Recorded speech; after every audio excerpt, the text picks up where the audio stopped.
नमस्कार, आपण पाहतात न्यूज मराठी आणि आता बातमी आहे पुरंदर उपसा सिंचन योजनेसंदर्भात।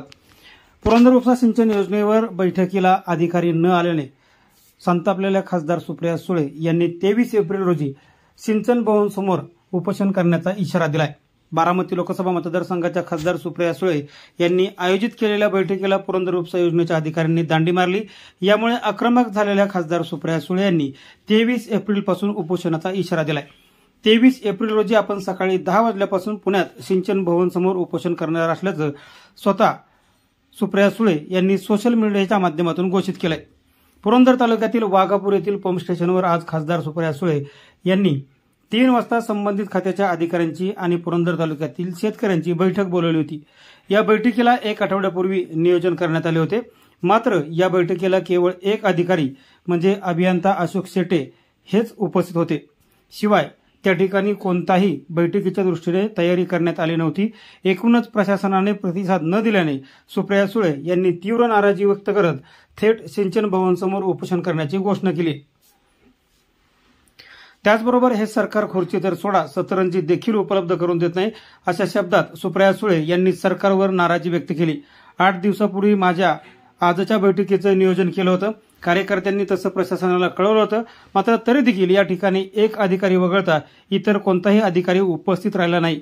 शिवाय या ठिकाणी कोणत्याही पद्धतीने बसण्यासाठी देखील व्यवस्था करण्यात आली नाही असं सुप्रिया सुळे यांनी म्हटलंय। तर एक प्रकारे अधिकाऱ्यांनी सुप्रिया सुळे यांच्या बैठकीकडे पाठ फिरवली। या संदर्भात आता बुधवारी दिनांक 23 एप्रिल रोजी सकाळी 10 वाजल्यापासून आपण उपोषणाला बसणार असल्याचं सुळे यांनी घोषित केलंय।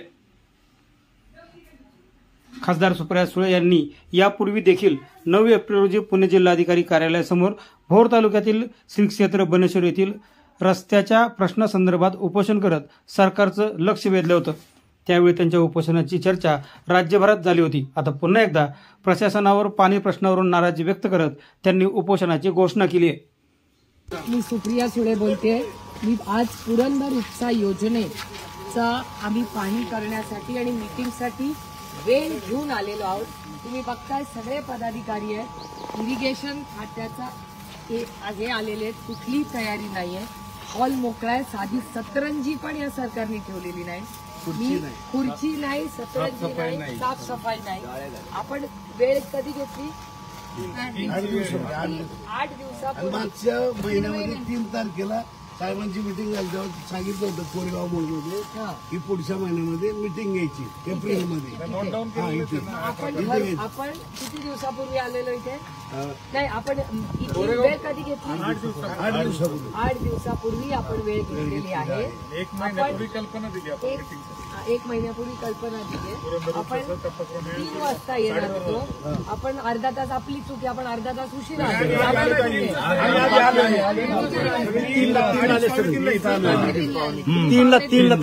काय तयारी आहे? काही तयारी नाहीये।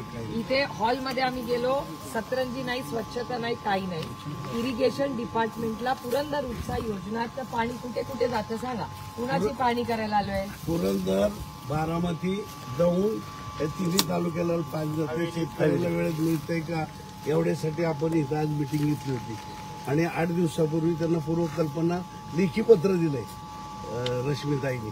आणि आपण मागच्या महिन्यामध्ये 3 तारखेला कोरेगाव मध्ये मीटिंग घेतली होती, आढावा बैठक। शेटे साहेब होते, त्यांचे सहकारी होते तिथे, आणि त्यावेळेला आपलं ठरलं होतं की एप्रिल महिन्यामध्ये आढावा बैठक घ्यायची आणि ती तारीख 3 तारखेला अधिवेशन असल्यामुळं तारीख आजची वेळ घेतली होती। मी आता जाहीर करते की आज महाराष्ट्राची पाण्याची परिस्थिती किती गंभीर आहे सगळ्यांना माहिती आहे। बारामती लोकसभा मतदारसंघाचा शेती आणि पिण्याच्या पाण्याच्या प्रश्नासाठी आम्ही इथे आलेलो आहोत, वेळ घेऊन आलेलो आहोत। आणि जर प्रशासन असं आमच्यासाठी मागणार असेल तर आम्हाला दुसरा कुठला मार्ग नाही। उद्या 1 नेशन 1 इलेक्शनची मीटिंग दिलेली आहे, म्हणून ते महत्वाचा विषय आहे, नाही तर मी आजच बसले असते। पण उद्या दिल्लीला 1 नेशन 1 इलेक्शनचा अतिशय महत्वाचा प्रश्न आहे, देशाच्या हिताचा प्रश्न आहे, म्हणून मी दिल्लीला जाणार आहे। पण परवाच्या दिवशी, काय तारीख? परवा 23 तारखेला सकाळी 10 वाजता मी स्वतः उपोषणासाठी किंवा आंदोलन, काय करायचं?